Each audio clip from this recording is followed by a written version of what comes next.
কেউ কথা রাখেনি। ৩৩ বছর কাটল, কেউ কথা রাখেনি। ছেলেবেলায় এক বষ্টমী তার আগমনী গান হঠাৎ থামিয়ে বলেছিল, শুক্লা দ্বাদশীর দিন অন্তরাটুকু শুনিয়ে যাবে। তারপর কত চন্দ্রভুক অমাবস্যা চলে গেল, কিন্তু সেই বষ্টমী আর এলো না।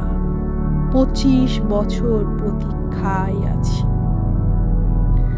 মামাবাড়ির মাঝি নাদের আলী বলেছিল, বড় হও দাদা ঠাকুর, তোমাকে আমি ৩ প্রহরের বিল দেখাতে নিয়ে যাব, যেখানে পদ্মফুলের মাথায় সাপ আর ভ্রমর খেলা করে।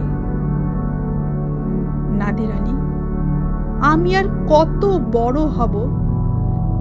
আমার মাথা এ ঘরের ছাদ ফুঁড়ে আকাশ স্পর্শ করলে তারপর তুমি আমায় ৩ প্রহরের বিল দেখাবে?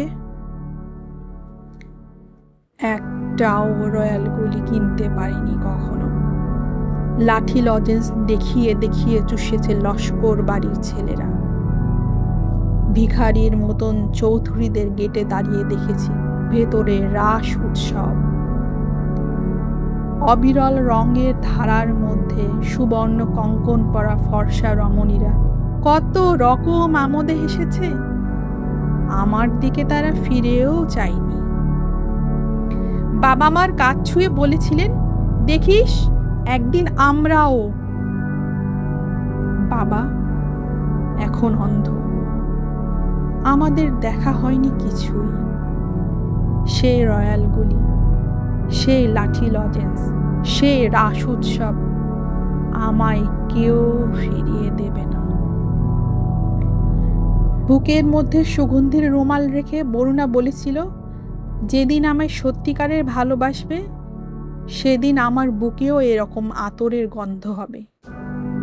ভালোবাসার জন্য আমি হাতের মুঠোয় প্রাণ নিয়েছি, দুরন্ত ষাঁড়ের চোখে বেঁধেছি লাল কাপড়, বিশ্ব সংসার তন্ন তন্ন করে খুঁজে এনেছি ১০৮টা নীলপদ্ম। তবু কথা রাখিনি বরুণা।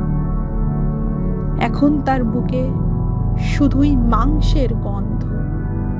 এখনো সে যে কোনো নারী।